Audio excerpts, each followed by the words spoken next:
and every condition of your life is part of the perfection of it, and that there's a blessing in all of it, and that there are no accidents, that it's a perfect, absolutely, totally perfect universe. And what Wayne Dyer says makes perfect sense. In You'll See It When You Believe It, you'll discover how to tap into the true power of your mind. Power that can make your life better than ever. Are you looking for something more from your work? In You'll See It When You Believe It, Wayne tells about a practical way we can truly find bliss in our everyday worlds. Are you looking for more successful relationships? Here you'll learn how to get out in front of conflict, especially with those you care about the most. And you'll learn how to train yourself to concentrate on what's most important for a fulfilling life. And we don't want to have our minds occupied, particularly with worry and anxiety and stressful kinds of things. So you have to learn how to focus your mind, how to get focused, and keep yourself from creating those kinds of thoughts that are always impinging on your consciousness. Wayne Dyer has been focused on personal development for years, and the leaders in the field have recognized his astounding knowledge. Wayne is the 1987 recipient of the Toastmasters Golden Gavel Award, and he's a well-known author, philosopher, and social commentator with a PhD in counseling psychology. You'll See It When You Believe It is based on Wayne's most recent book of the same title. This is his 7th book. His first, Your Erroneous Zones, was a runaway bestseller, with more than 30 million copies in print worldwide.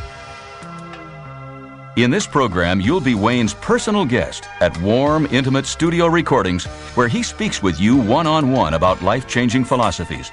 And you'll be in the audience to share in the joy of a live session with Wayne. One of the first steps in learning to see it when you believe it is to get out of old comfort zones, zones that may be holding us back from being all we can be. In this first segment, Wayne tells just how important it is to challenge our personal boundaries.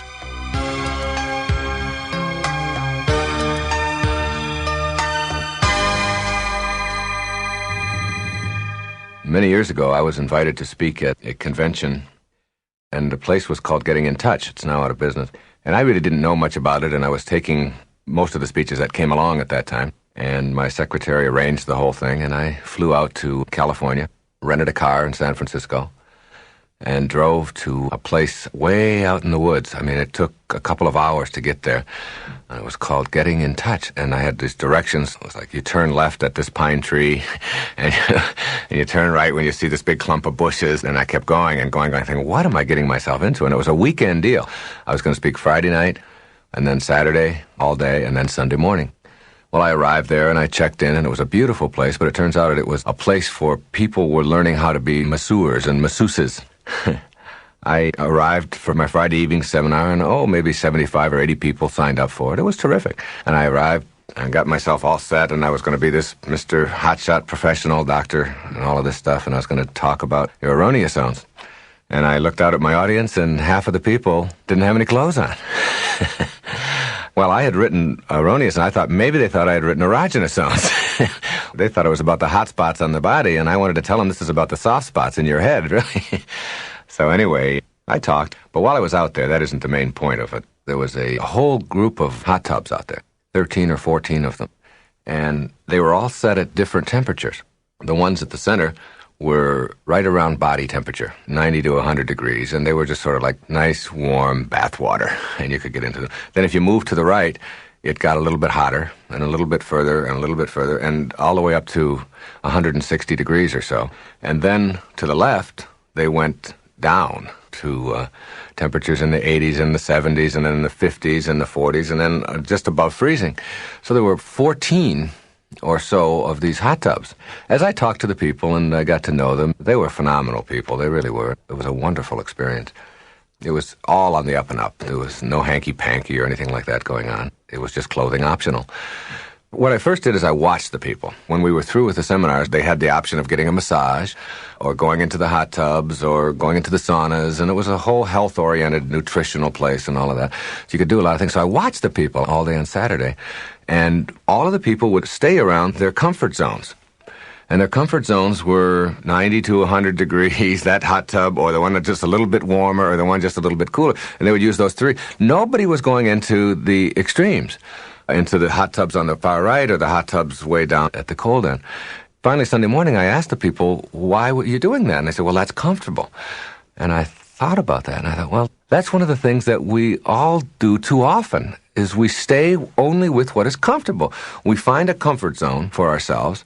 We sort of set ourselves into it, and we snuggle in, and we let that just sort of nice, tepid, warm water flow by us.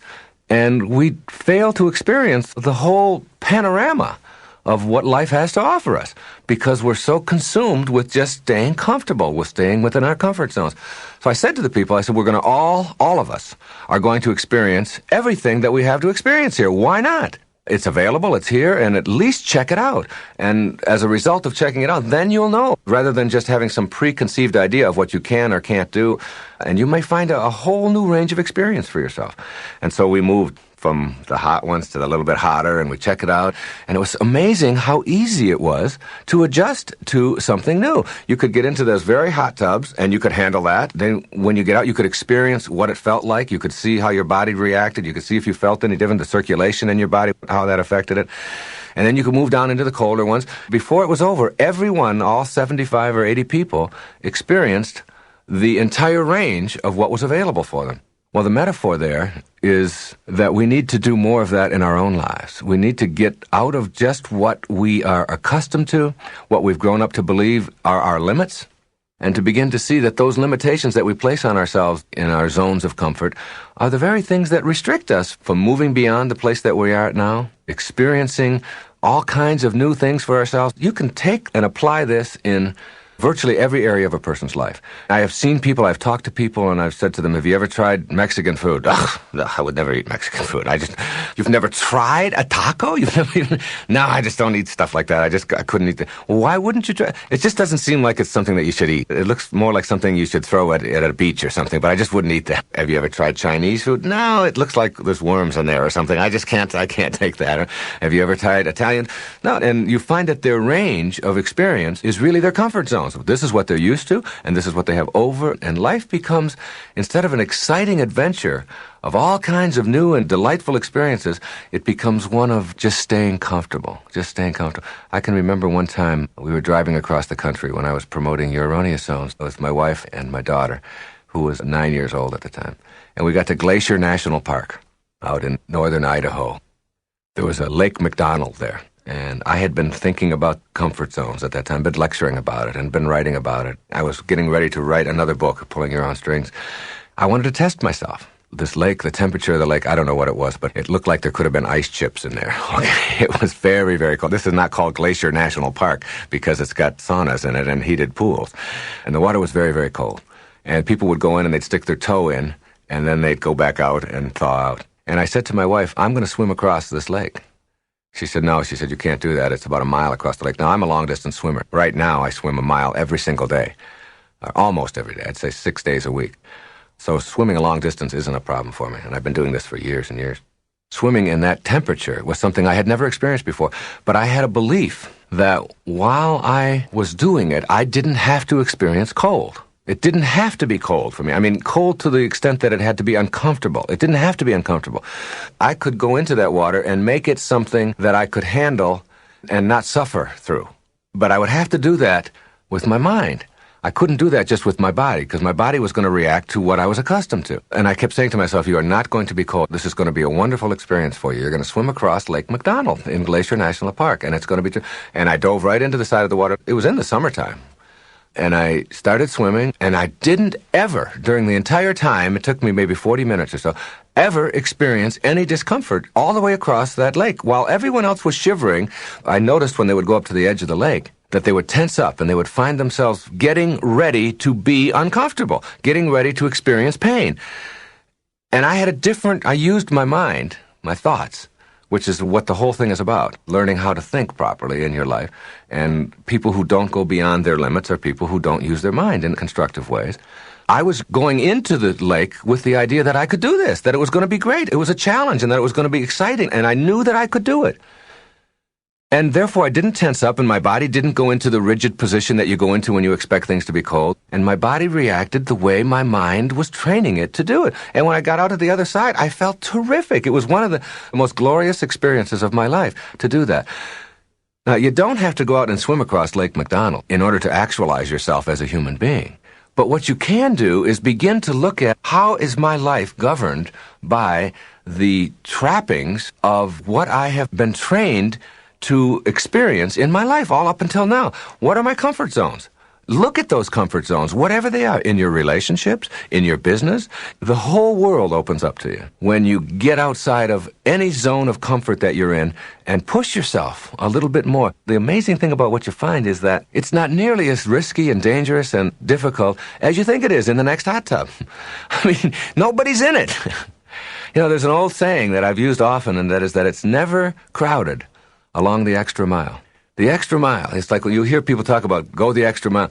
You start doing that and you'll find there's nobody out there with you. That extra mile, you're all alone, you know? So that hot tub over there to the right or that one down there to the left, it isn't that you somehow have to get in there to prove that you can do it. It represents and symbolizes for you moving out of where you're comfortable, because as soon as you do that, then you're opening up new vistas, and more and more and more vistas open up to you. If you find yourself just staying the same way and defining yourself as, well, this is just the kind of person I am, I'm just sort of reserved, and this is how I behave, and this is how I conduct myself, and so on. Instead of that, what you do is you want to look beyond that. You want to say, all right, nothing human is alien to me. The entire range of human experience is available to me. Anything that any human being can do, has ever done, or ever will be able to do, I'm capable of doing. And viewing yourself that way and seeing that, then your zone of comfort becomes the whole expanse of human possibilities. That's what becomes available to you. But when you narrowly define yourself and stay with what is comfortable, whether it's in what you eat, how you relate to people, how much money you make, where you go on your vacations, every aspect of your life is affected by that kind of an attitude. Get out of your zones of comfort. This also applies to the emotional or mental side of your life. Most people go through their life saying, I'll believe it when I see it.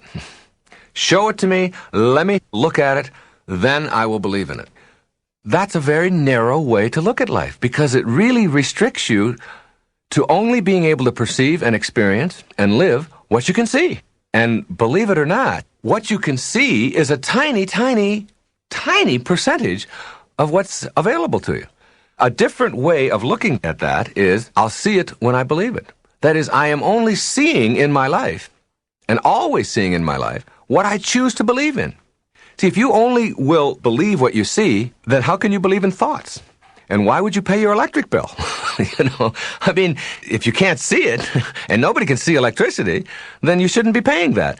And you certainly can't believe that you have a mind, because you can't see your mind, you can't touch your mind, you can't feel it, you can't smell it. It's impervious to the senses. It's a higher part of you. But if you know that just because it's invisible, or just because it's not available to me through my senses, that doesn't mean that it doesn't exist. That it's all out there for me to experience. So that you'll begin to see miracles, for example, in your life. Wonderful, phenomenal miracles, more and more of which have cropped up in my life in recent years since I've shifted around my attitude about it. You begin to not only expect them, but you'll see them as a regular part of your life because your consciousness has changed, because you've gotten out of that comfort zone of only looking at it with what they call your left brain, or with your analytical side, with the side that needs to carve it all up and make it organized and make it neat and make it real clear and easy for us. That's that sort of left brain. But the right brain, which is our intuitive side, which is the creative side, the side of our whole mind and thinking and personality, which is unlimited, which allows us to have an imagination, to be able to create within our own mind. That side is just as important. Both of those sides of us are very important. But if you only restrict yourself over here, you'll always continue to have very, very limited vision in your life. Because if you can't analyze it, if you can't put a formula on it, if you can't dissect it, if you can't insure it, if you can't put it away in a drawer someplace and get your hands on it, then it doesn't exist for you. And boy, does that take away a lot of the range of human experience.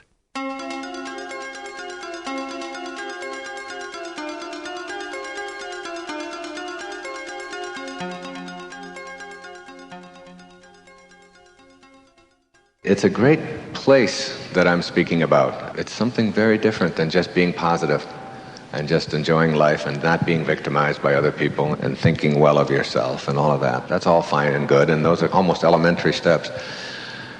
It's much more of almost a spiritual message without the religion. It works like knowing that somehow you, who you are, this individual that has shown up here tonight, is someone who is much grander and much greater, much more divine, much more perfect, much more fantastic than just this form that you've showed up in. That who you are is something behind that form, something that you only live with yourself, that you can never share with anyone else. And that when you get it, it's like I live down in Boca Raton, Florida, with my wife and 6 children. And we have a swimming pool. There's a gate we had built so that the children, we have 4 children under the age of 6, and a little boy who will be a year old Sunday. And then I have 5 girls to go with that little boy. And at this swimming pool where we built this gate that goes out, you go out through the gate and you swim and all that, and you come back into the house, the gate has got a spring on it and it slams shut, and then the children can't open the gate again, obviously, so they can't go back out there and put their lives in jeopardy. Well, that's a metaphor for what has happened to me in my life in the last several years, in the last 4 or 5 years. It's like going through a gate, and there's no going back, and that gate is slammed shut behind me. And the things that used to be a part of my life, which are so much a part of so many people's lives and interfering with the quality of their lives, just aren't there for me anymore. I was in Redondo Beach, California, just the other day, and I was going to speak out there at a church in the evening to a large group. I had to rent a car, and I was driving through the town and looking for the Palos Verdes Hotel where I was assigned to stay, but I didn't know how to get there. And I had an idea of where it was, but I wasn't sure. And you've all been in that position, a tourist in a beach town looking for your place. You know, I had my turn signal on, and I had it on for a block or so, and then realized that it's 2 more blocks up. I took it off and waited. And there was somebody behind me who was having a myocardial infarction over my behavior. I mean, he was just crazy, insane, angry. I could hear it. I am blasting on his horn and so on. And then I looked up into the mirror and I could see him pounding on the dashboard of his car in anger. It's like, how dare you? And I wanted to stop the car, you know, and get out and say, everything's going to be fine. This is all going to work out just right. Just, you know, I'm going to be turning in another few blocks and you can go on. Your life's going to be fine. And I ask you, the people here tonight in this room, what do you think caused that? What do you think created that kind of reaction in this person, where a stranger in a rented car that even says rented car on the back of it could go to that level of hatred and anger over a simple behavior of another human being, and a very normal behavior at that? What do you think caused that? You think it was me that caused that in him? You think it was my car, my behavior, my driving? It's none of that, see? That's really the only message that I have, is that who you are is the result of how you choose to process your life and the world and how it's presented to you. And until you understand that nobody out there in this planet, in this universe, has the power, the control to make you be or think or act or behave or emote in any way other than the way that you choose. And that capacity for thinking, that capacity for thought, it's the thing that most of us think is the least important part of our consciousness. We don't pay that much attention to it. We pay attention to this, the packaging, the body, and we evaluate our life based upon what rules apply to the body. And the rules, or the laws, or whatever you want to call them, that apply to your body, to your form, are very, very different than the rules and laws, principles that apply to the other part of you, the invisible part of you, if you will. And tonight's talk is really about that part of you, which is where you live. There's a man named Bucky Fuller. I don't know how many of you have heard of Buckminster Fuller. Brilliant man. He died a couple of years ago in his 90s, who worked with me on the Hunger Project and our efforts to end world hunger around the globe. He was a mathematician and a philosopher. He's the inventor of the geodesic dome. Brilliant man. He almost committed suicide when he was 30 years old. He went right down to the act of actually buying a gun. At that worst part of his life, made a decision that he could do something with this. He could turn it around and benefit from it. And he made major, major contributions. One of the things he said to me once, he said, Wayne, never forget that who you are, the human being that you are, that 99% of who you are is invisible, untouchable, unsmellable, impervious to the senses. That this form that you live in represents only 1% of your humanity. And 99% of your humanity is something other than form, whatever it is. And hopefully when we leave here tonight, you'll have not only a grasp of that, but perhaps some methods and ways of really living that, of really understanding that. The concept of form is a key word and a key notion, and I want you to think about it a lot. F-O-R-M, form, and all the rules that apply to it. And as I'll come back to it many, many times tonight.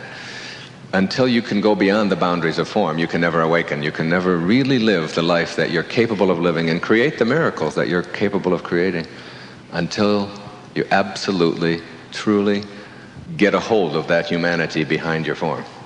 Whatever that may be, whatever it is, however you define it.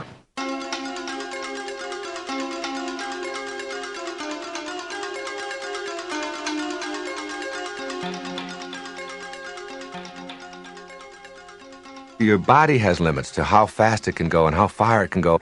They're expansive and grand. They're much greater than you've ever thought they were. There are boundaries in form, but in thought, in that invisible world that I'm talking about, there are no boundaries except what you choose to think. You can think anything. And anything that you can think is here already in the dimension of thought. It's already here. And once you begin to see that world and begin to see that that's really who you are, you're not just this form that you occupy, but you're something much grander, much more divine, much more phenomenal than that, your ability to think. Then you start saying, well, and I'm in a relationship with another person, and that person does that too. I'm going to stop relating to the people in my life, just my form to their form. I'm going to start getting behind their form, to that divine intelligence that's there. What are they thinking? And how can I have a no-limit relationship with everybody in my life? Instead of relating to the place where there are limits, their bodies, their forms, their performance level, I'm going to relate to what's in back of that. What kind of attitudes do they have? How do they think? I'm going to look at that side of them. That's what Mother Teresa talks about in the streets of Calcutta. She sees God in every one of those starving children and the lepers. She sees the divineness that's there. She doesn't just relate to the form. She relates to who is that human being in back of that form. What is that divineness there? You don't have to be Mother Teresa in the streets of Calcutta catering to the most sorrowful among us. You can do that every place in your life. You can stop just seeing the world in terms of what you see and what you can get a hold of and start living in that invisible part and back of that, where divineness really resides. That's in all of us. Whoever you are, wherever you go in the world, every single human being you meet, whether it's a tribesman in Afghanistan, whether it's a Sherpa guide in Nepal, whether it's a taxi driver in Tokyo, or a tribesman in New Guinea, or a salesman in Detroit, you share something with that person. What you share is what it's like to be human. We all share that with each other. And you know, and they know, what it's like to hurt inside, what it's like to feel lonely, what it's like to experience pain or to experience exhilaration or happiness. We all, as human beings, and those are all thoughts, those all come from thought, we share thought together with all human beings. And if we remembered that, if we tuned into that part of people, whether we're running a business or a family or whatever, if we started relating to people there, instead of just to their form, and when you see an angry person or you see a happy person, what you're looking at is what created that? And what kind of thoughts do they have? And relate to their thought, relate to the divineness in them, whoever they are. The whole world would be better, and so would your business. It's understanding that no one is any better than anybody else in God's eyes. See, it doesn't matter what you call that universal intelligence. The name doesn't matter. It's just as good a word as any in God's eyes, and that universal intelligence that's permeating all form. All of the rest of it is just trappings. It doesn't really matter. When it gets right down to it, we all share humanity with each other. We're all part of the being called human being, each one of us.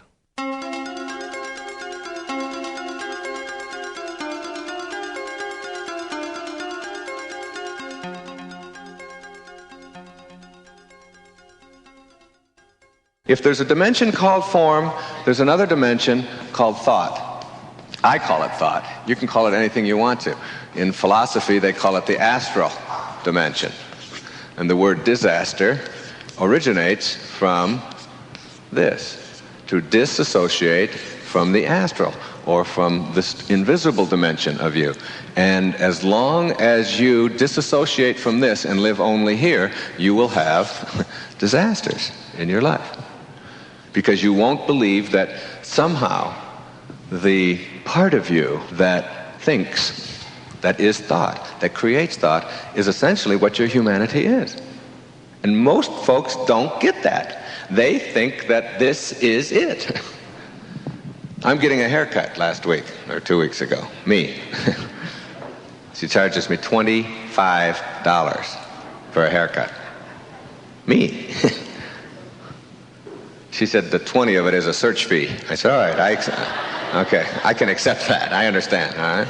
But even $5. You ever go to have somebody doing something and they don't have anything to do? You ever have a job where you got to do something, you got to look busy, but you don't have anything to do, but you got to kill a half an hour? That's sort of what it is when I get a haircut. It's snip, snip, snip, snip, snip, snip, snip, snip, snip, snip, snip, snip, snip, and you look and nothing. There's nothing. Not a thing there, okay? And she's going on and on doing that, and suddenly she's got these clippers, these electric things, and she's cutting, and all of a sudden she's got it in my ear.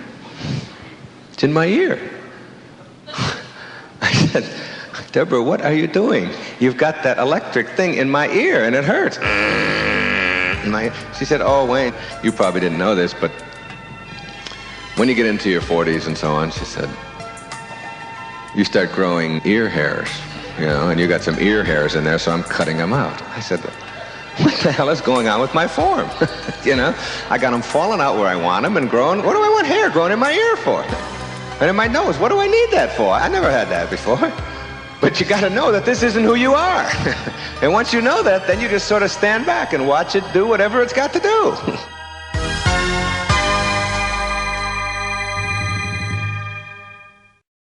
I see people who are suffering, and I see people who are struggling, and I see people who are unhappy, and I see people who are mad, and I see people who are full of stress and tension. And I want to say to them, there's no stress in the world. The world is absolutely just the way it's supposed to be. It's perfect, just as it is. And it's like getting that and understanding that. And your first temptation in that is to say, yes, but the people starving in Ethiopia, is that part of the perfection of it? Yes. Yes. And so is your desire to end it part of that perfection. It's like you don't argue with it. Everything that is. Everything that's ever happened to you already has. You can understand that worry, for example, is nothing more than thought. And what is there to worry about? Worry, which is a consuming thing that creates what we call stress, which is just stressful thinking. What is it? Here's a good parable for you. Everything that you worry about, give it this thought. There ain't no use worrying about the things that you don't have control over. Right? Because if you don't have control over them, there's no sense in worrying about them. That makes sense, doesn't it? So I don't worry about the things I don't have control over. Now, there ain't no sense worrying about the things you have control over. Because if you have control over them, there ain't no sense in worrying about them. Now we've covered everything that it's possible to worry about. It's all thought. It's all thought. If you don't have control over it, worry is absurd. So you're going to worry about getting old. Do you have control over that in form? Do you have control over what is happening there? If you don't have control over that, and my belief is that it doesn't matter. It just doesn't make any difference. Because who I am is a consciousness that transcends all of that. What I want you to think about is, what in the world would you ever want to occupy your mind with worry about? Or anything that doesn't serve you living the life that you want to live. And understanding that you're never going to ever let anybody, any place, who doesn't have love or harmony to offer you, enter this dimension where you do all of your living. Maybe this dimension, but never this dimension. You see, if someone sends you hate and you react with hate, then you're acting at the lowest level it's possible to act at. If someone sends you hate and you react indifferently, you're sort of average. But if someone sends you hate or anger and you react with love, because that's what's inside and that's all you have to give away, because that's how you choose to use that dimension that is in back of your form or suffusing your form, then that is what you will start expecting and seeing in your world. And it becomes a way of living where you are able to go beyond. Think of the prefix in the English language that means to soar above, to go beyond, to go past. And you come up with the prefix trans, to go beyond, to soar above. And think of the suffix that means the result or the experience of. If you don't know that, it's T-I-O-N with an article, A. Shun, T-I-O-N, the result or the experience of. You have a new word there on the board. Transformation. The result or the experience of going beyond your form. Leaving the boundaries that confine you here and only allowing what you want into that other dimension. And you know something? In this dimension of thought, or astral, or beyond, which is invisible, you can have all of your relationships in your life. You can meet people there where there are no limitations. You can meet every stranger that you ever meet in that dimension, no matter what they're sending out to you. Once you understand that thought, that what you think about expands. Now get this. It expands. So if you think about what is missing in your life, then that's what's going to expand. I was a therapist for many, many years up in New York and Long Island. And people would come to me and they would want to talk about their problems for an hour every week. And in the process of talking to me about their problem, they always talked about what was wrong. About how their husband was behaving this way, about how their children weren't doing what they wanted them to, about they didn't have enough money, and about the illness, and their mother was this way, and it was like their whole consciousness all the time was on what was missing, what was wrong, what was negative, what was unpleasant. That's what occupied this territory that I can't define, that is invisible in their lives. Now you have to understand that when you do that, that is going to expand in your life. And there's a reason for that. There's a very important reason for that. Because what you think about expands into action, into form. It's just a matter of bringing it from here to here. And you choose what comes into here. You create all of this. Because thought starts with you. You are the creator of thought. And therefore you are the creator of life. And you are the very creator of what your form is going to experience. As the Sufis used to say, if you don't have a temple in your heart, you'll never find your heart in a temple. It's having it in your heart, and that comes from thought. So what you think about is profoundly important in your life.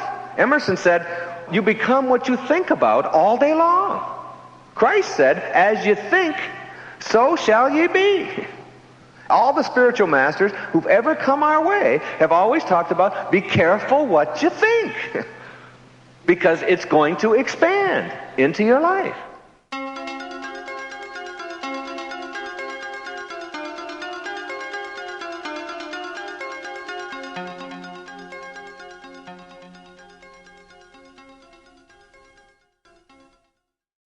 I'm just beginning to understand that what we think about is much more powerful than I'd ever given consideration to before in my life. And I'm beginning to get evidence for it. I'm beginning to see it as I look back on things. When I was a little boy, we had a Admiral television set in 1951. I was 11 years old. We were one of the few people in the neighborhood to have this little TV. I used to stay up late at night and watch the Tonight Show with Steve Allen on it. And I had this thought, and it was a very powerful thought. And the thought was that I would be on the Tonight Show. I just knew it. And I used to tell my brothers what I was going to talk about when I would be on the Tonight Show. I was only 11 or 12 years old. They were 13 and 15. And they'd say, oh, yeah, sure, you're always dreaming. You've always got... Well, I'd still stay up at night, and everybody else would go off to sleep. I'd be watching the show. I'd watch it every single night, all of his funny routines that he did and all the characters on it and everything. And I could see myself. I could picture myself sitting on the panel there and having him interview me or having him be there with me and all of that. That passed, and many, many things like that, though, in my life that I thought about. Well, the irony of ironies is that 1976, 25 years later, I'm the author of a book that is at the top of the bestseller list around the world, Your Erroneous Zones. I'm invited to do The Tonight Show, and Shecky Greene is the host that night. It was the very first time I ever did the show, out of 34 or 35 times. I was so excited. It was like a dream come true that I was going to be on The Tonight Show. I'd already done several other big shows and all of that. This was really something big. There was a bank of phones outside the green room where you get dressed for the show. I decided to call my wife and family back home and tell them that I was going to be on and Shecky Greene was going to be the host and so on. I went over to the phone. I picked up the phone. I called my wife and I was talking to her. And then on the phone next to me, in this bank of phones, Steve Allen. Steve Allen is standing there talking on the phone to his wife. And I take the phone receiver out of my hand and telling my wife, I said, you're not going to believe this, but Steve Allen is standing here right next to me. And I take the phone out and reach it over so that she can hear his voice. And he's talking to his wife. And he's looking at me like, who is this crazy guy? Well, it turns out that the very first guest on the show that night was Steve Allen. After all those years, and there I was sitting there talking to him. A lot of people label a situation like that as circumstances, or just coincidence, or just blind random luck or whatever. I've come to know that there's no such thing in the universe. That what you think about expands. And that if you have a thought in your mind, and you stay with that thought, and you know it to be true, it's just a matter of bringing it into form.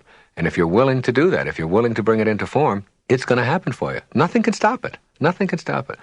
And I don't think there's anything random about it. I just don't even believe in randomness at all. I think that everything in the universe is absolutely perfect, at the tiniest subatomic level and at the largest level.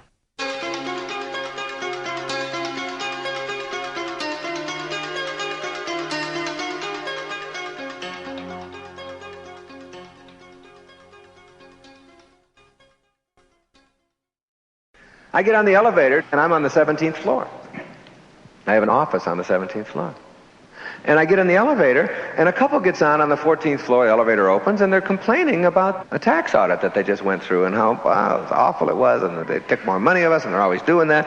And I'm standing in the back of the elevator. I do this all the time. It's like I stand there, and then I really stand back here. Who I really am, stand back here, so I watch myself. It's like when you talk to yourself. That's two people, isn't it? You talking to yourself. And then it's like, then you watch these other men. I'm standing there watching. They're looking at my form, and I'm back there looking at the whole scene. I do this all the time. It's great. So I'm on the elevator, and this is just a couple weeks ago, and the elevator stops again on the 9th floor. And another couple gets on, and I'm standing in the back watching the whole scene. It's a wonderful place to get to, where you just sort of observe life, and you're not in conflict with it, and you sort of surrender to it. You know it's all going to work, and everything's going to be positive, and so on. It was August, and they're complaining about how hot it is in August. And it's just, God, it's been ghastly. This whole time, and another day, and we got to go out in this heat. And I'm standing listening to this, and there's the audit over here, and there's the heat over here. Then we get to the 4th floor, and another couple gets on. And they're complaining about how many stops the elevator's making today. It's true. So they're like, oh, damn elevator, it's always stopping, and it's like... So I'm standing in the back watching this whole scene playing out in front of me, thinking to myself, I never do this. I used to do this, but I never do this anymore. And you may say, well, what is it that you don't do? What I don't do is ever find it possible for myself to think about things that I don't like, or that are missing, or that are miserable, or that I find distasteful, because I somehow have got in my consciousness an understanding that when you do that, that's what expands in your life. And that really successful people only see things working out. And they understand that, they get that, they hold on to that, and they get that picture of it. Like, I can't get a picture before going out to speak of an audience who's not going to like me, because I know that's going to expand. And I'll walk out and go, and that'll be the end of it, all right? It'll be done. I know that it's going to be great, and it's going to be terrific, it's going to be fun. If I keep that consciousness inside of me, that I'll expand that into action. So now you have to do is look at all of the stuff that's going on in your life. And how much of it is a result of you'll see it when you believe it. Of seeing what you're thinking about. Now, when my kids go to sleep at night, I never tell them if they got a little sniffle, this is going to be worse tomorrow, you're going to have to take off school. I wouldn't want to program them with anything like that. I always tell them how strong they are, how terrific they are. This thing's going to be gone in the morning. And you'll be off to school and it's going to be great. I want them to be able to expand into form thought that they want, rather than the other way around. And people who are chronic complainers never seem to be able to get past that, and everything that they think about keeps coming up. And the tragedies keep multiplying, and the horrible things keep coming into their lives, and it's like that becomes a part of your consciousness. In an energy system where thought is the energy or the current, what you think about expands into action. It's like getting old. You know, it's like I tell people, don't let an old person move into your form. Don't let an old person in. Don't let an old person move in. The age of your form isn't who you are. Who you are is thought, and thought is ageless. You can't age thought. Age is universal and eternal. It goes forever. It's what the universe is. So you don't let that person who walks slow and talks slow and thinks slow, you don't let that person in.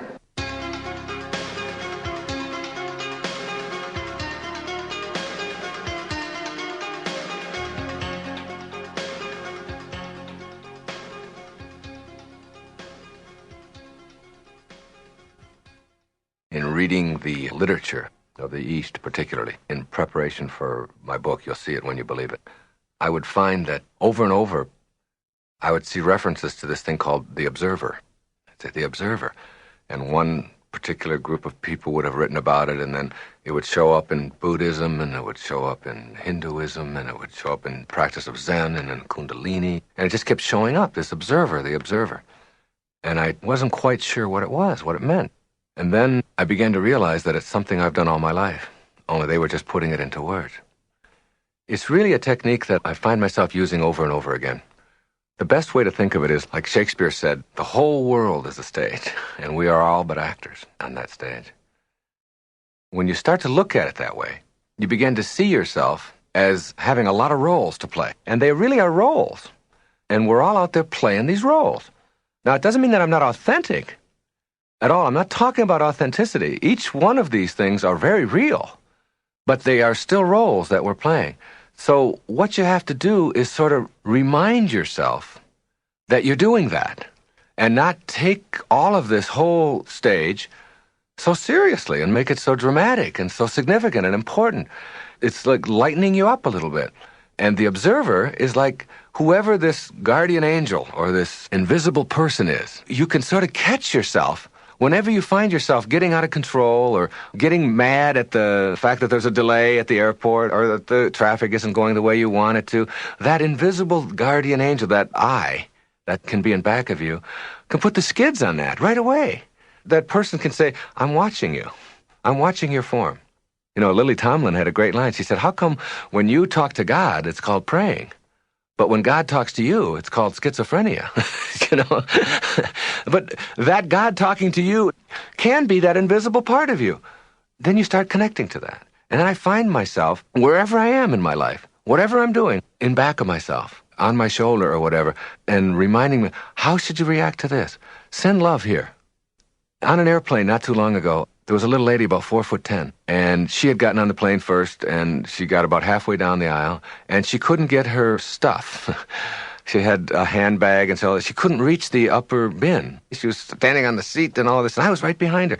All of the people in back of me were all grumbling about this lady and how rude she was being and how terrible and how can you behave this way? And if you're going to take so long, then you should have got on last. It's like their observer was telling them to act nasty, or they weren't paying attention to that. And I was saying, what can I do here? Where there was a time when I would have thought, get out of the way, lady. Come on, I got to get to my seat. And you're holding up everybody. And all. I didn't do that. I stopped. I said, here, I'm 6'1". I can do this for you. And I put that up and I did this. And I said, here, have a nice day. And I had a book with me and I signed it and I gave it to her. And she was happy. And that was the observer. In order to make this technique work for you, and all of us have that capacity to do it, as I've just illustrated, what you have to do is first become aware of what you're doing to yourself. That if you're into that hurry up, type A, got to get there fast, everything has got to get done yesterday kind of mentality, then there's still something that is making you do that. It may be very instantaneous, or what some people would call subconscious, which I don't like to call it that, because if it's below your consciousness, then you're not aware of it anyway, so, why call it that? And that's just a cop-out. It's an instantaneous reaction through a lot of training to how you have to live your life. So what you do is you catch yourself in moments like I just described on the airplane, or in any moment when you find yourself reacting in a way that you know isn't good for you, isn't working for you, isn't healthy. As soon as you see that, you don't need a doctor to tell you that worrying a lot about a lot of things is going to create an ulcer for you. It's going to make you feel tight inside. Your body reacts to thoughts. And the thought of, I've got to get there fast, and I've got to get around this traffic, and it shouldn't be this way, and I've got to get that done, gives you cramps. You notice that your heart, your pulse rate is going much faster, or you're twitching, or you're sweating. Those are all signals to you. Don't do that. I mean, you don't have to go to a physician and go to therapy to find that out. Stop doing that. Look in the mirror if you're all flushed and bloated and sick, or gulping down antacids, whatever it is, in order for you to get through your days. You know that isn't working for you, that your life isn't. So get an observer and get that observer to catch you and say, wait a minute, I'm your buddy. That's who I am. I'm with you. I'm going to get in harmony with that part of me. And I'm going to allow that observer to do more of the directing and watch out for the roles that I'm playing. And whatever role I'm playing that isn't working and providing me with the joy and the success and the happiness that I really believe I'm entitled to, I'm going to have that observer catch me at that and stop me from behaving in that way. It really is a tool to help you to be more realistic, more tuned in life. For me, it is a reminder that there's much grander things than what I've just become accustomed to. I'll give you an example on the tennis court. My doubles partner made a bad shot, and he screamed something out, called himself a name. He said, you jerk, you dummy. He was talking to himself. And I stopped and I said, Lenny, I really don't appreciate it when somebody calls my partner a jerk and a dummy. I said, who was that? Who was doing that? He said, what do you mean? I said, well, whoever it is that's calling my partner a jerk and a dummy, I'd like you to get in touch with him and remind him that he's a beautiful guy and he just didn't hit the shot the way he wanted to. I'd like you to tell that person that. It's like a reminder that when you call yourself a name, you got two people going here. You got the person who's the recipient, the jerk, and you got the person doing the calling. Well, you want to get those two in balance. You want to get those two in harmony. You want that person, whoever that is saying, you jerk, to say, you're allowed to make an error in tennis. You have to do it. Nobody goes through a whole match without making errors. And that it's okay, and that you forgive yourself, and you're kind to yourself. And then the recipient of that is in balance, so that those two people, quote, or those two parts of you are in harmony. Because if the part of you that's calling you a jerk, if the recipient of that begins to believe that, then you start acting on what you hear and what you believe. And pretty soon, everything that you say to yourself, if you call yourself a jerk enough, you're going to think that you're a jerk. And that's one of the problems with self-esteem. It's people who have really talked to themselves in such a way that the self and the I, which we've separated, they become the same. And so the person who's doing the calling believes that they're a jerk, and the person who's the recipient believes it. And if they had an observer there, if that I who was doing that instead was saying, you're pretty terrific. You make some mistakes. All of us do, but that doesn't mean that you're bad and that you're not any good. And you get those two in harmony so that you are never calling yourself anything but what you would like to be. And the more you do that, the more that you'll be in harmony. And that's all invisible.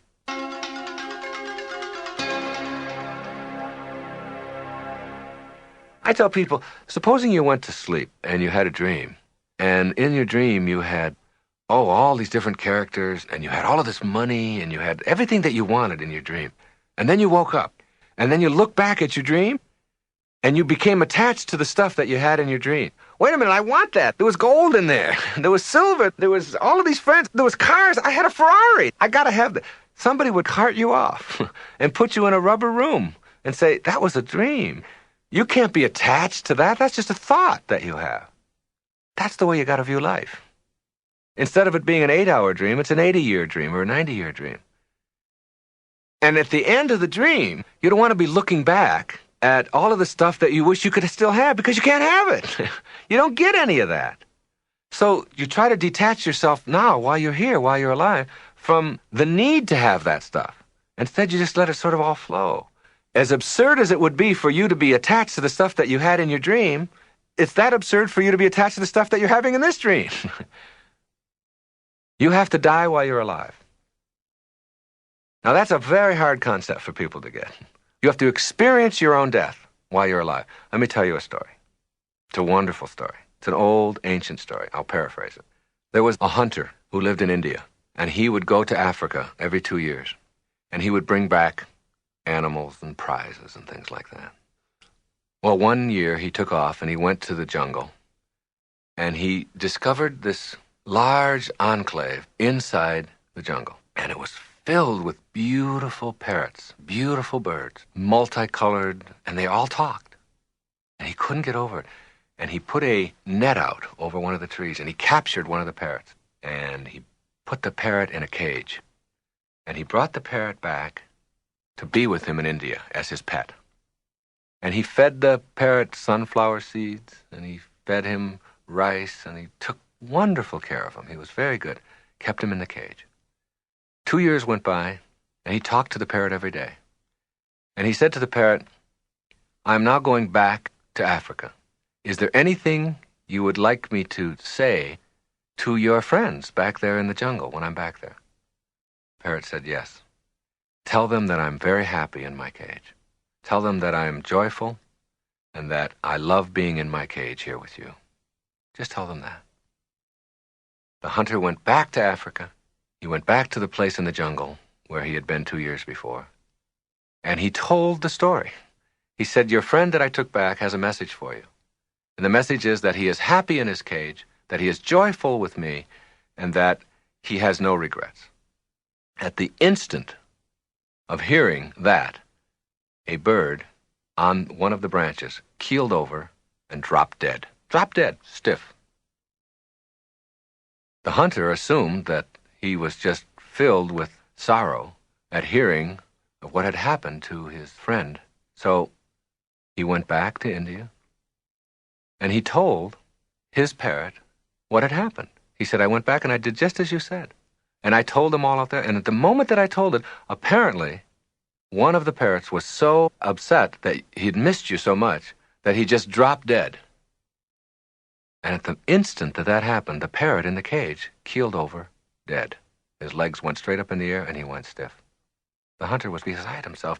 He couldn't figure out how could this happen. And he took the dead parrot out of the cage, opened it up, and threw it out on the woodpile. The instant that the parrot landed on the woodpile, he flew up to the branch. And the hunter said, you tricked me. What is this? I thought you were dead. And the parrot said, my friend back in the jungle was sending me a message.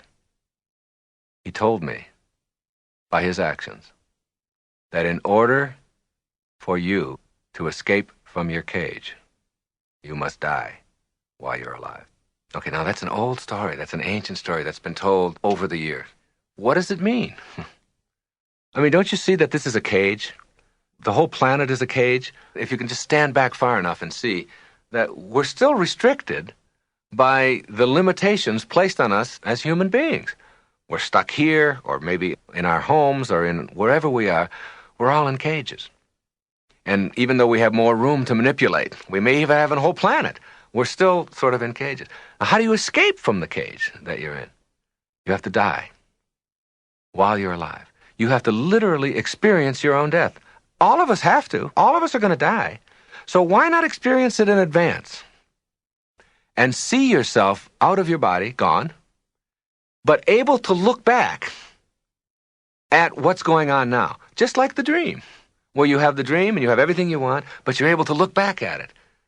As you do that, you begin to see the folly, the absurdity of hanging on to anything, of being attached to anything, of needing anything, of telling yourself that I can't be happy if, from the perspective of having died, but being able to look back on it just like the dream. As soon as you can do that, as soon as you can experience yourself formless, dimensionless, form and all of the attendant things that you hang on to become irrelevant. They're not necessary any longer. You have a whole new way of living, a new way of being.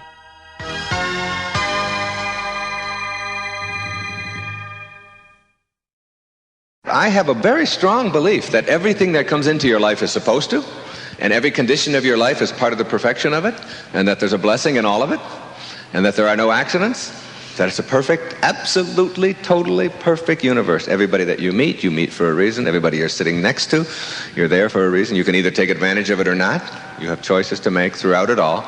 At the same moment, there's an opportunity in it, and I never look back with anything but gratitude for all that was handed to me, because I learned firsthand as a very young boy how to be self-reliant, how to take responsibility for myself, how not to blame other people for it, and to find something positive in it, and always did. So that little old lady who's driving in front of you at 20 miles an hour with the 1976 Cadillac, cream-colored, you all see her. She's everywhere. She's got blue hair, and she can hardly see over the steering wheel. And she signed an oath that she will drive aimlessly around, testing your ability to deal effectively with her. She's like a test. She's like a gift from God to test. And it's like once you stop being mad at her for being who she is and what she's about, when you stop the anger and the bitterness at who she is and understand that she's exactly where she's supposed to be. And she's there to teach you a very important lesson. Slow down. You have to. Relax. Don't give her control over the divine part of you. The intelligence in back of that is suffusing your form, invisible as it is. It's still there, and it's yours. It's really what constitutes your entire humanity. Don't give it away. Think of yourself as connected to and a part of it all, rather than someone who is being victimized or slowed down or abused by, or here it happens again. It's all part of the perfection of it all. That's a very nice, enlightening place to get to. It really slows you down. And it doesn't take away your ability to make choices. It takes away your wanting the world to be as you think it should be instead of as it is. That's what defines neurotic. That's what neurotic really means. To be wanting the world to be as you are rather than as it is. And for you to process it exactly the way it is. And if you see everybody as a teacher, then you ask yourself, what do I have to learn here? And it's like in that second that you're just about to be angry and go around and maybe even have a head-on collision or whatever, or maybe nothing, but still in a hurry, maybe at that moment that person is there. That person is there to teach you to slow down a little bit. They used to say to scientists, are you a scientist? And the scientist would say yes. And they'd say, well, do you believe in spirituality? Do you believe in God? And they'd say, no, I'm a scientist. Now, today, in the 1990s, you ask a scientist, do you believe in God? And they say, of course, I'm a scientist. Science is beginning to prove what metaphysics has been saying for centuries. That when you study life at the tiniest subatomic level, the tiniest level, that all of the particles seem to be on purpose and they're all interconnected in some mysterious way, and they're all sort of controlled by some force outside, some mystical thing, and they're all on purpose, and there's nothing random about any of it. That's all the new literature is coming out. There's nothing random, nothing happenstance in the universe. I find that so intriguing. If every subatomic particle is on purpose, and we're made out of those, then why not us? And when I see all of those people coming out of like when I was on Wall Street one day in New York, and I don't know if you've ever been there, at 5 o'clock, you go to Wall Street, and you watch thousands, millions of people. They're coming from underneath the ground, and they look like all these ants. Like an anthill, there's just millions of people coming out from underneath the ground on all these little openings on all the streets and the subways, and they're all going someplace, or they're all going down into the ground, at 5 o'clock. And I look at them now, and I think they're all on purpose. They're all like those subatomic particles. They appear random to us because we're so limited in our vision. We tend to view everything from the limited perspective of our form. When you know that they're all on purpose, it stops you. You see that little old lady driving slow, you say, well, she's doing just exactly what she's supposed to be doing. She's right where she belongs. And you stop judging it and analyzing it.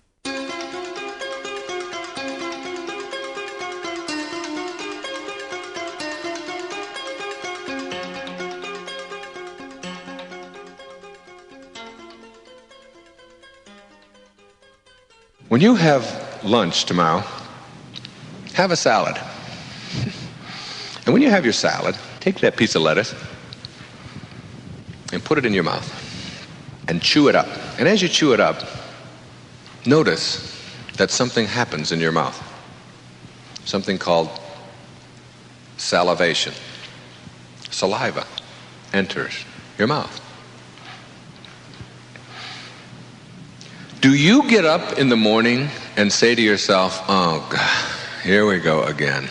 I have to salivate again today. I'm so tired of this. Why me? Why every day? Salivate, salivate, salivate. It's all, if I could just have, you don't do that, do you? Salivation, not salvation, salivation is a principle that you are born into. And it works independent of your opinion about it.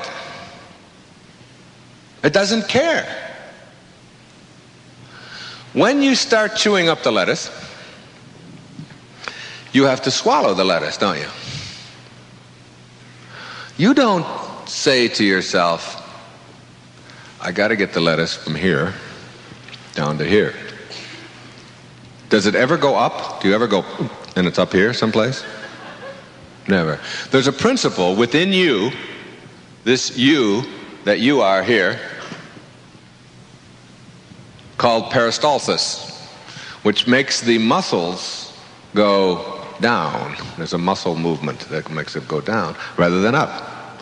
First I got to salivate, now I got to peristalse. Ugh, this is so depressing. You don't do that. Peristalsis is a principle that the I that is we, called you, is born into. And then you have to distribute that lettuce, mulch, throughout your entire system. You got to get some of it to your liver, and some of it's got to go to your armpit, some of it's got to go to your heart, some of it's got to go to your eye. You don't concern yourself with whether it's going to all go to the right, but miraculously, perfectly, somehow, the lettuce gets converted to the right nutrients all over your body. A principle, cardiovascular pulmonation. How many are sitting there right now beating their hearts? You got to do it 14,000 times every day. Are you doing that? Do you worry about that? Do you concern yourself? No. Your heartbeat is a principle that you were born into. If you can accept that and know that there are principles operating within you that allow you to function perfectly because you've surrendered to them, you don't think about them, is it so difficult to grasp that there are also principles in this larger body called humanity of which you are a part as well? Because at the same moment that you are a single heartbeat in the body called humanity, you are also one beating heart.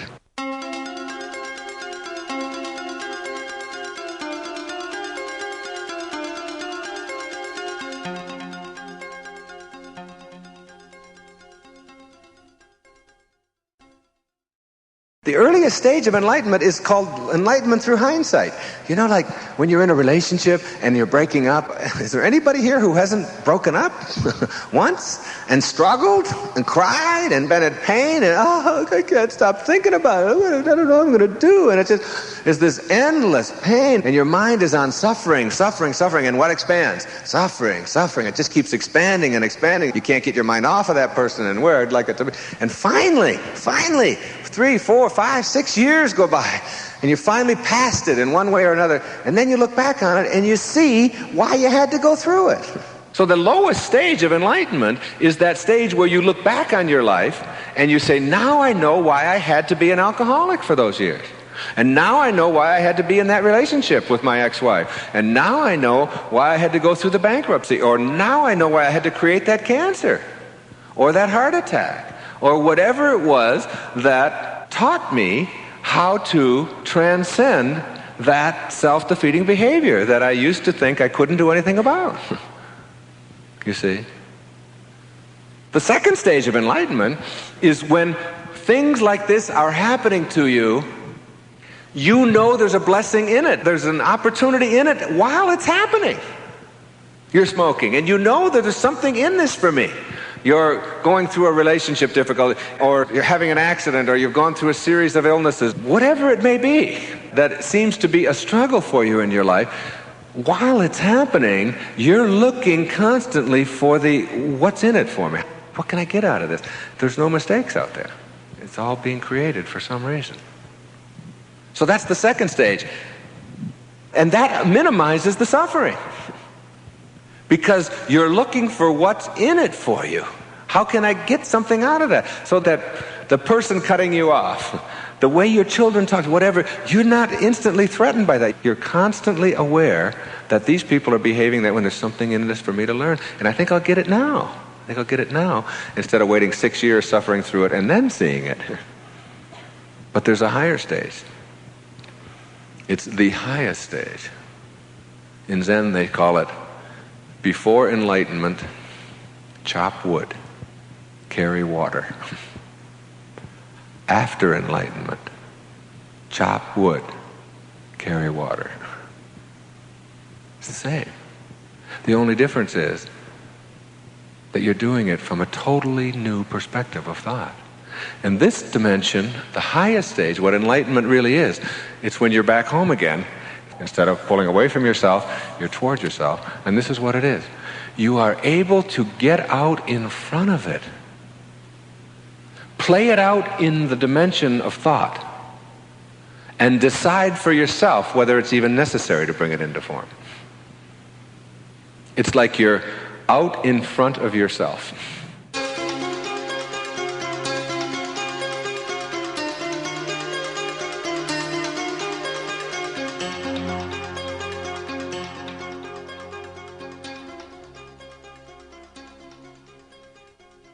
You're in a relationship.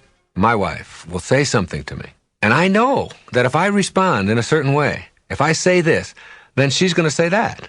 And it's like, then she's going to say that, then I'm going to say that, and I can play that all out in thought. I'm out in front of this already, okay? This was at one time a guaranteed, absolute blowout.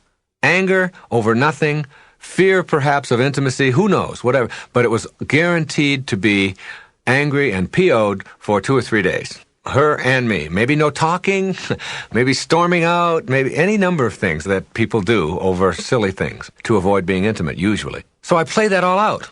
And I don't have to go there. I don't have to do that any longer. I don't have to make her wrong, which is a great step. I don't have to make me right, an even higher step.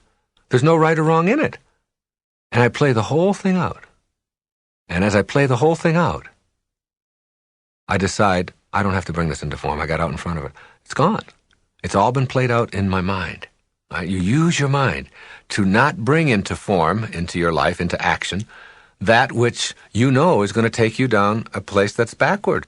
I amusingly tell people that this is a wonderful stage to get to because you can still, once you're both there, you can still get your point across. I was in the shower and I was thinking about this. I was in the shower. It's one of those showers that has a handle that you turn a certain way. Now, my wife is about a foot shorter than I am, so she turns the handle a certain way, and the water will go on her the way she likes it, and then she leaves the shower. Then I go in the shower, and I turn the shower on, and my kneecaps are getting a shower, okay? So now I have to reach up, and I have to adjust the whole thing, so it's like a little game. I'm thinking to myself, I'm playing it all out in form. I'm thinking, now, if I say something to her about this, then she's going to say, what right do you have to say? And then I'm going to say back to her, and then she's going to... And this could end up being a stupid fight, an angry evening or whatever, over the position of a shower head. So I don't do that. I play it all out in form, I move the shower, and I have my shower. Then I go tell my wife. But I don't tell her about how she put the shower. I tell her,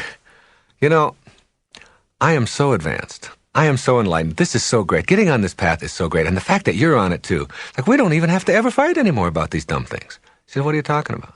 I said, well, I thought that you leaving the shower head in the position that you normally leave it really sort of interferes with, and then I thought, well, if I tell you that, then you're going to have to come back and say what you did, and then I'm going to have to go back and tell you, and then we're going to have this stupid fight, and then we're not going to be happy, and I'm holding her all this time, and I'm even kissing her while I'm telling her that, I said, but isn't it great that I don't have to go there anymore, and I can play it all out in thought, and it's all done? And she said, didn't you just tell me about where the shower head was? I said, yeah, isn't that great that you don't have to react the way you did? Now you put the shower head where it belongs. And it's like a joke, So it's like you can talk about your enlightenment and get your point across without even having to have it be an unpleasant exchange.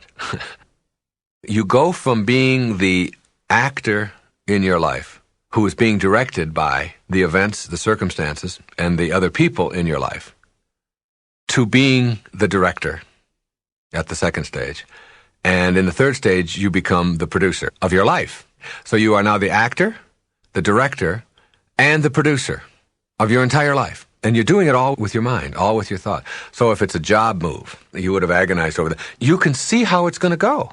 If you're living in Atlanta and you got to go to Houston, you can see yourself in Houston. And you can see yourself selling your home and driving to Houston and starting this new job or starting out this new enterprise. You can play this all out. You can do the whole thing, and you can actually literally see how it's going to work because what you think about expands. And then you can decide. You can decide not based upon, oh, my boss is going to do this to me and the world is going to do this, and if these things don't work out, you can do it based upon your projecting in your mind exactly the way you want it to be. And if the picture doesn't come out the way you want it to be, then you're out in front of it already, and you don't move. Or you do, because you see it as an exciting, wonderful adventure and a time to do something new. You can do this with anything that is coming at you, which you perceive to be coming at you, but which is really, in effect, what you're creating through all of the choices that you're making. You can start using your mind in exciting ways. Before I give a speech, I play the whole thing out in advance in my mind. I don't play the speech out. I play what the reaction is going to be and what an impact I'm going to make. I do it when I record these tapes. I go through it in my mind, not what I'm going to say, what examples I'm going to use and all of that. I let that come spontaneously. I've surrendered. I know that that's going to work out. If I play it out in my mind and it says, I don't want to go to Chicago and I don't want to have to sit in a recording studio and I don't want to have to talk about, then I don't have to do that either. It's like you're producing it all. You're creating your whole life. And you can even do that in situations where most people are bothered in business, not just in their families. You begin to see how if you react in a certain way towards your superior or towards somebody that works for you or your coworker or whatever, you begin to know that if I act this way or say this or do this, that's going to set them off or that they're going to, and I don't have to go there anymore. I don't have to be a participant in their dream of being set off. So I don't go there anymore. And instead of behaving this A, B, C, and D, I've already done that in my mind, and I've seen the result. I don't want my form to have to follow that anymore. I'm in front of it. It's like you're producing your life through your mind. I think we show up here with a mission. We have tasks, we have lessons, we have things that we have to do while we're here. And for some of us, that's a very short time. And for some, it's a very long time. And some people will have 30 years experience. And some people will have 1 year experience 30 times. Two different approaches. Endlessly keep repeating the same thing over again, and others are growing. It's not the same for anybody. I just talked to somebody just the other day who's got 29 years working at a plant in Indiana. His real love is he has an apple orchard. He has 290 trees. He knew so much about apples and about all the different kinds of apples and all the controversy about pesticides and why they have to be used and which ones are safe and which ones aren't and how much water that you have to give them and why you just let nature do it in a certain way and where you plant them and when you harvest them. And he had this whole thing he had discovered about how to keep apples for 6 months by putting them in your refrigerator and keeping them cool, but you've got to keep moisture in there. He said the moisture goes out, and he was so excited about his apples. And yet he spends 99% of his life doing something that he doesn't like doing. I said, your bliss is your apples, isn't it? And your apple orchard. Oh, he said, I love it when I'm out there with that. I just feel like I'm with God at that time. I said, is there any way to make this so you don't have to do this other stuff? So that you don't have to spend your life in this sort of inauthentic way where you're always thinking about how much you dislike what you're doing? Well, I've never thought about really making a living at it and all of that. I said, somebody's got to buy apples, and there's applesauce that's got to be made, and there's apple pies that have got to be made, and it's like if you get your bliss, if you know what it is, then it's just a matter of taking some of the risks that go with it. And why not? Why restrict yourself in any way? What I was suggesting to him was like, give yourself a chance at that. There's two things that I think about what you're doing. You've got to love what you do, and you got to do what you love. Everybody can do this. And I don't really think it matters too much what you're doing. But if you don't like it, you have options. The first option that you have is that you can leave it and take the risk that goes with following your bliss. And I know what your question is already. How do I know what my bliss is? And I'll come to that. So what you do know is what it isn't. We always know what it isn't. For sure. That's no problem. But you can leave what you're doing. That's number one. Or you can change around your thoughts, the 99% of who you are, about what it is that you're doing. You have that option. You can decide that if you just are not willing to take the risk, or you have to stay with this or whatever, that I can change my thoughts toward it.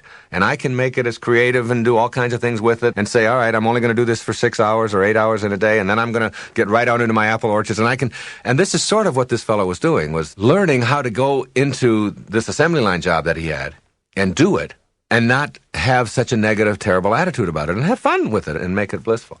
So you can change. There's risks involved with all of that for some people. I think that the risks are much less than most of us realize. They're not really risks at all after a while. They're just like adventures and their excitement. And the people who really love you and support you in your life will support you trying new things. And you begin to find out that you can live with a lot less, and that as long as you have joy inside of you, telling yourself that you have to have a lot of stuff and a lot of accumulations and a lot of that in order to live happily is really a myth for most of it. But how do you find your bliss then? To come back to that question. The answer to that is you don't. You have to let your bliss find you. And your bliss can't find you. It sounds strange, but your bliss cannot find you. It's like your purpose. It cannot find you as long as you're filled up or clogged up with something else. Here's a wonderful story. There was an expert on Buddhism and Far Eastern religions, and he was a professor at a university. He had written 4 or 5 books on the subject, and he was really considered a true expert. But he had always wanted to meet a particular Zen saint who lived in India, up near Nepal. And so he traveled there with all of his books. He wanted to meet this particular Zen saint, a guru. He had made an appointment, and he introduced himself, and the man had just like a loincloth on, and he was very simple, very peaceful, very old, so you get the picture. And the expert began talking to him about all the things that he knew about Zen and Buddhism and so on. And the master stopped him and said, "Would you like a cup of tea?" And he said, "Yes, that would be very nice." He took a teacup and he put it in a saucer, and the man continued to talk about all of the things that he knew about. And the master picked up the tea and he began to pour it into the cup. And the man continued talking, and then the cup was full, and the master continued to pour. And the tea poured out of the cup and onto the saucer, and as the man talked, he still kept pouring. And the tea was now going onto the floor and onto the man's pants, and finally he stopped him and he said, "Excuse me, but the cup is full. You're pouring, and it's full." And the master stopped him and said, "You are like the cup." He said, "You are so full of everything that you know that you don't have room to let anything else new in." And so many of us are just like that teacup. We're so full of all of the stuff that we have learned that there's no more room to let anything else in. It's just all pouring out and just going past us and all outside of us. Now, if you can see that metaphor in yourself, you can begin to see that in the eyes of the beginner, there are millions of options. In the eyes of the expert, there are only 1 or 2. So the suggestion to finding your bliss is to always be a beginner on the path. Never become an expert. If you're going to go out and learn tennis and you've never played it before, and someone hands you a racket and they say, "Now, try a drop shot this way," you are open. You are willing. "I'll do that. Now hit a forehand this way. Now, well, try it this way if you move over here. And now try." The beginner has 1,000 options available to them and will try everything. But if you talk to an expert, about how to hit a backhand. They only know one way. Now, that's true not just in tennis. That's true in your business. That's true in your relationships. That's true in everything in your life. Stay a beginner along the path. You can get clogged up, so clogged up with what you know and with the negativity that goes with that and all the rejection, all the judgment that goes with that, because you have to reject all kinds of other points of view in order to make sure that yours is the only one that ever gets heard or ever gets used, that you don't have any room inside of you for something new and something exciting and something different and expanding yourself and so on. So be wary of experts, especially if you're one yourself. Be wary of yourself becoming one, because then you limit yourself. And by limiting yourself, your bliss, your purpose, which is there, can't find you. It's like an artery that's clogged up with cholesterol. Nothing can flow through it because it's too clogged. You got to unclog yourself. And the way you unclog yourself is by opening yourself up and advancing confidently and doing things that make sense to you, that make you feel good, that are of service to others, that are useful to other people, whatever it is that you're doing.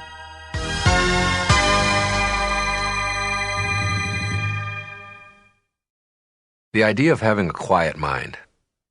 When I first started practicing meditating, which I encourage people to do, not from any Far Eastern guru loincloth kind of thing at all, but as a way of understanding that there's another dimension.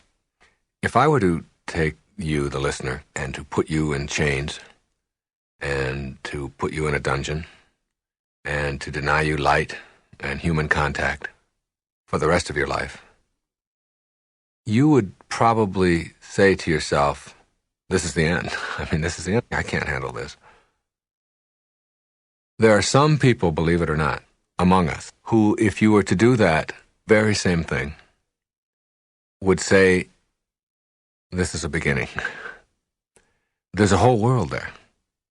If any of us were forced to learn how to go into that world, we would discover many, many, many things about ourselves. And I'm talking about the world of the mind. It's not an accident that all of the great spiritual masters have encouraged a kind of meditation of one kind or another, and that most advanced people, most awakened people, practice it on a regular basis. It's not an accident. You begin to discover how slimy your mind is. The thoughts that you have all the time, and how much disasterizing we do with our minds, and how much stuff that we occupy our minds with that is so unnecessary and so silly, so foolish, so destructive, that quieting our mind and meditating really go hand in hand. Now, meditating doesn't require a lot of training. It doesn't require somebody teaching you exactly how to do it or whatever, because that defeats the purpose of meditating. When you meditate, you really want to go in there and quiet your mind. And what you want to be able to do in your life is to have an open, but not a rampage going on inside of your mind, not 1,000 thoughts barraging it. And these thoughts that you have, these are yours. These are your creation. I used to tell people as a therapist, if you don't believe that you're in control of your thoughts, then I want you to tell me who is. Then I want you to find all those people who are in control of your thoughts and send them all to me. Then I will treat them, and you will get better, which is absurd. Obviously, you're not going to get better by treating somebody else. You are the creator of thought, which means that in some metaphysical way, you're the creator of your life. Thought originates with each one of us. But most of us have trained ourselves to believe that whatever we think just sort of happened, and thoughts just sort of, I call it the pop-in theory, They just sort of pop in, and I can't help it. Boop, there's a thought, and it's just there. And I can't help it, it just happened. That isn't true when you train your mind. We spend so much of our energy training ourselves in all kinds of areas. We train ourselves in business. If we're going to get a new computer system, we go out and we spend millions of dollars in a company, and we train people how to work it, and we want to become good at golf or swimming or tennis or backgammon or anything that you can think of. We know that we got to go out and we got to practice, and we got to train ourselves. We train ourselves, and we ignore our mind, which is 99% of who we are. We just completely ignore it. Like there's no training available for our minds. And we can all do that. I've really learned how to do it myself. No one ever taught me. When I used to teach at university, I taught in Berlin for half a year. There was 70 students in the class. And I would have the first student introduce themselves and their name. Then I would have the second student introduce the person who was just introduced and himself. And each time I would repeat it. And I'd have the third student introduce the two that he had just introduced plus himself. And we do that for the whole class. By the time we got to the 70th student, They had to introduce everybody in the class by name, and I would then repeat each one of them. And I just had a very simple technique for doing that. It was just like concentrated effort on making my mind remember 70 people's names in an hour and a half. Now, I wasn't doing it to waste an hour and a half. This was a class on teaching people how to identify neurotic behavior in people. And it's like what I wanted to do was to teach them that they could do things with their minds, just like their patients do, that they never thought of, that they never even dreamt were possible for them. 2 weeks later, 3 weeks later, they would have like 80, 90% recall. And by the end of the 4th or 5th week, everybody knew everybody's name in the class, and they had all trained themselves. And most people go out there and they're introduced to somebody, they say, hello, my name is Wayne. They say, what would you say your name was? They can't remember one person's name in 1 minute. And they think that, oh, I have a poor memory. But it's because they don't train. Well, the mind can be trained, and meditating is a perfect way to do that. And there's a wonderful world in there, in your mind. Quieting your mind means that you're no longer susceptible to all of the external influences that are around you. I'm always amazed when I watch the U.S. Open tennis championships that are played in New York, right near LaGuardia, at how the players are able to continue playing with jets going on overhead. And yet, when I am really completely involved in a tennis match, I've had people where I've played, I've had jackhammers going next to me, and my opponent is going crazy. They have to go over there, and I tell them, I don't notice it. My concentration is on the ball. And I don't hear that lawnmower going off or the jackhammer going or the airplane going on overhead. We can train ourselves to do that. The people who are really good at any game or any activity that requires concentration know how to do that. Well, we all want to be able to be better at that, and we don't want to have our minds occupied, particularly with worry and anxiety and stressful kinds of things. So you have to learn how to focus your mind, how to get focused, and keep yourself from creating those kinds of thoughts that are always impinging on your consciousness. Miracles are available there. You talk about surrendering. I meditated for a long time. It's like there would be a light. I would have this light that I would create. And it's really interesting that you can create a light with your eyes closed in a dark room. So you don't really need your eyes to create light. You need your mind to create light. Your mind can create light. And all of us do it in our dreams. We can create a color in our dream without any light. So that our minds are capable of producing that. And our minds can create smells and we can create sounds. We do all of that in our dream. And that's just a pure thought state. So what you want to do is get to that pure thought state. I use a technique that I just invented myself. It just worked for me. I close my eyes. I only have to do this for 10 or 15 minutes, and it's the equivalent of getting 8 hours of sleep, literally. And it's the most exhilarating, energy-producing, feeling like I can conquer anything, knowing that I can't be defeated attitude that just comes from peacefully quieting my mind. And if I'm giving a speech and I give a break, oftentimes I will just go back into a room and re-energize myself. And it's literally like getting a full night's sleep, only I'm more energized, because oftentimes you're groggy after sleeping for so long. And it's really just closing my eyes and creating like a pastel field. And my mind can create any color that I want, which is just so astounding. You think you need your eyes to create it, and you don't at all. And I create that field. In my mind, I put a barrier around that field, and I won't let anything into it. And any thought that tries to penetrate that barrier sort of bounces back. And it takes about 2 or 3 minutes to get yourself like totally relaxed. Now, I don't really believe that anybody can just not think at all. I think that's part of the trap. It's part of the human condition that thinking always goes on. Even thinking about not thinking is still thinking. But you don't have extraneous thoughts. You get like single-minded. And this is wonderful, wonderful training for anyone. And so it's like as you do that and you just won't let a thought in and you won't let a thought in and you won't let a thought in, you become very, very, very relaxed. And then you can create whatever you want. I create a light. It's like a white light, a spotlight way off in the distance in my mind. And I approach it. I just keep coming closer and closer and closer to it with this pastel field, keeping any thoughts from bombarding it. It's amazing how at the beginning, when you first start this, how it's hard to go 5 seconds. 5 seconds without having some kind of thought impinge on. Boom, all of a sudden you catch yourself doing that. Then you get to 10 seconds, you get to 30 seconds, and before long, you can do a couple of minutes. And as I move and move towards the light, for many years, I was afraid of the light. I would get close to it, and I knew that if I went into it, that something was going to happen that I didn't know. And so I'd always sort of approach it, and then I'd come back. And then I allowed myself just to go through it. I just surrendered to it. I said, I can handle it. I created miracles in that space for myself. And in the world that I came back to when I left the meditation as well. I do that on a regular basis. the result, the peacefulness, the harmony, the serenity, the energy that you begin to get when you just take a few minutes a day, 10 or 15 minutes a day, put yourself into a sensory deprivation kind of atmosphere, a tub of water, under a tree, in a meadow, and just go into your mind and begin to see the world. And you begin to see, as I said, how slimy your mind is, how much stuff you are constantly using that you don't need to, how many bad and negative and worrying and hurtful thoughts that keep impinging on it, keep trying to break that field. You let them bounce off, you let them bounce off, you let them bounce off.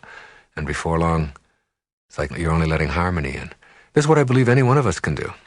Any one of us can only let harmony in.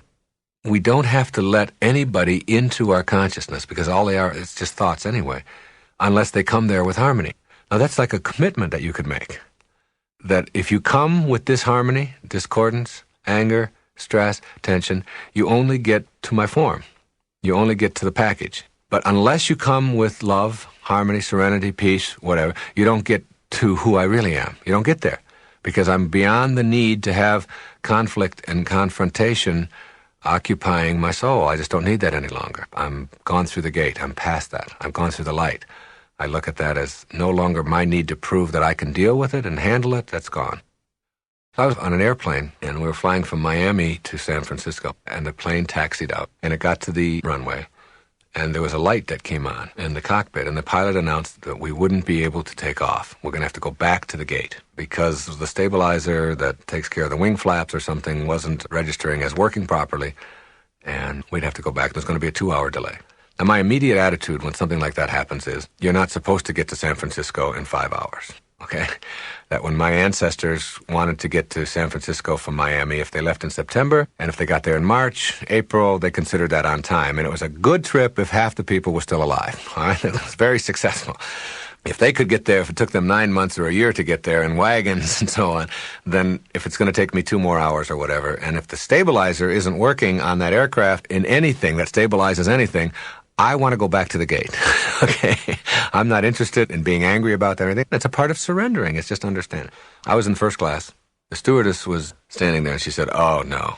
Oh, no. She knew who I was. I had been talking to her. She said, this is what I dread. I said, what's the matter? She said, there's 176 people on this plane. Every one of them is going to say something nasty to me when they get off the plane. They're going to blame me. They're going to blame the airline, and they're going to... I said, but you don't have to let that in. She said, what are you talking about? I said, well, you've got 2 packages, 2 suits that are protecting you from anybody coming to you with that disharmony. She said, what do you mean? I said, well, you got your uniform. I said, that's one package, and that's over the other package, which is your body, and then both of those are protecting or covering who you really are, which is how you choose to process all of this and how you choose to think and who you really are. I said, each person that comes up by you and says something negative or nasty, you can just let that only be a message to your uniform, to your package. That's not me, and you can remind yourself, they're not talking to me. They can't get to me with that stuff. They can't have that. I don't let anybody come to me unless they come with love or harmony to who I really am. So you can just say, well, I'm very sorry, and have a good... And it's like, and you say, well, they didn't get to me, and they didn't get to me. They're not reaching me with that. And sure enough, she stood there and she watched as 176 people got off, and I'd say 150 of them said something nasty to her on the way out. And each time she just sort of smiled and said, yes, well, it'll be 2 hours. And she gave them instructions on where to go. And when it was all done, she sat down next to me. She said, that was fantastic. It's the first time that we've ever had a circumstance like this where I didn't let it bother me. I said, you don't have to let that stuff into your life. And it's just like in the meditation in the field. When those thoughts start impinging on the field, the pastel that you have created, you don't have to let them in. They bounce. And the more you do that, the more you allow yourself the right to have only what you want to enter your consciousness. You just make that choice all the time. I do it all the time. When I'm driving, and if anybody gives me... I don't take any of that inside. I just say, oh, that's them, and that's how they're reacting to my form. But if somebody comes to me with love, with serenity, with peace, with joy, with ease, whatever, then you can have all of me. I will respond back with that. So you let in whatever you want. That's what meditating does for you. That's what a quiet mind does for you. It allows you to select what you allow into who you really are without having to be a slave to every single person who's out there and every single action that's out there that doesn't fit in with the way you want it to be. Having a quiet mind in a practical sense is really understanding that what I'm talking about is not just for discussion, it's for application. If you're the kind of person who has your mind filled with 10 different things that you have to do, and that is producing anxiety, stress, ulcers, colds, backaches, headaches, cramps, runny noses, all of the kinds of physical reactions and manifestations of that kind of thinking, then you have to look at how can you just get a blank mind, or how can you get a quiet mind? How can you just understand that, supposing you're thinking about, you got to get to work, you've got this report you got to get out, you got to get your taxes done, you got to stop and get some diapers on the way home. Now the kids need to have bananas, and they've got dance lessons I've got to get them to. An endless catalog of activities. By using your mind to do that, and to occupy it all the time, none of that is going to get done. See, all of that is going to get done. Regardless, if you're the kind of person who does those things, it's going to get done. The question is, how do you use your present moments?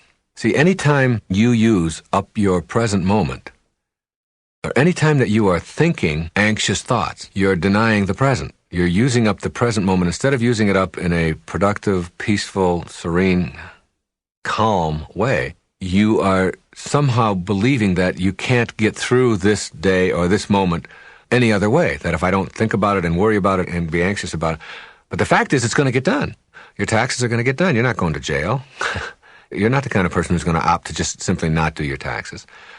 You're going to get the diapers. You're going to get the report done. All of that you're going to get done. Otherwise, you wouldn't be in the position that you're in. You would be doing something else, all right? So if you know that it's going to get done, the question is, what's the most efficient and effective and peaceful way to get things done? I use the analogy often of when you're in a hurry, like when your body is in a hurry. That's when you're least effective. And that's when you always drop something. You'll drop the keys, and then you'll start sweating. And then when you start sweating, you find yourself getting more upset. You'll forget something. And you'll walk out the door, and you'll slam the door, and you left the key on the inside. Now you don't have a key. I've talked about when you take a shower. If you rush through a shower because you only have 5 minutes to take a shower, and you finish and you take your shower and then you dry yourself off, you didn't need to take a shower because you're already dirty again. I mean, you're already sweating. You can take the same 5 minutes and take a shower if that's all you have. And you can do it peacefully. The same 5 minutes. You can push all of the other stuff out and you can just relax. And if you've got 3 minutes, instead of rushing through it, you can just let the water pour. You can experience the water. You can wash your body. You can dry it all off. And when you finish, you're not sweating. And you had the same amount of time. The nervousness and all of that comes from the way that you decide to process. Now, in the physical world, you understand that if you hurry and rush and are filled with 1,000 different activities, that you have decreased your efficiency. Why isn't the same thing true in the mental world, in your mind? If you are filling your mind with all of the things that you have to do, and you're worried about all of those things and get yourself all consumed with them, then you're still going to be less efficient, less effective, and you're still going to be cluttered. At a moment like that, you put on a tape. If you're going to drive, you got to drive. You can't get the bananas and the diapers and the report done and the IRS taken care of in the car on the freeway. You can't do that then. You're driving. So why not be here now, as Ram Dass says. Be here now. Here's some music. Put on a tape. Meditate right there. Don't close your eyes. But just like push it all out. All of that's going to get handled. But meantime, I'm going to enjoy this. My ride from my home to my office is 17 miles. I love those 17 miles. There's a million things to see in those 17 miles. I cannot write my books or get my speeches. I can't do any of that in that time. But I can enjoy all of that. I can be there with it. I can open the windows and I can let the wind blow on me and I can experience that and enjoy all of that. And when I get to where I'm going, if I've got to get the report done, I'm now prepared to do it.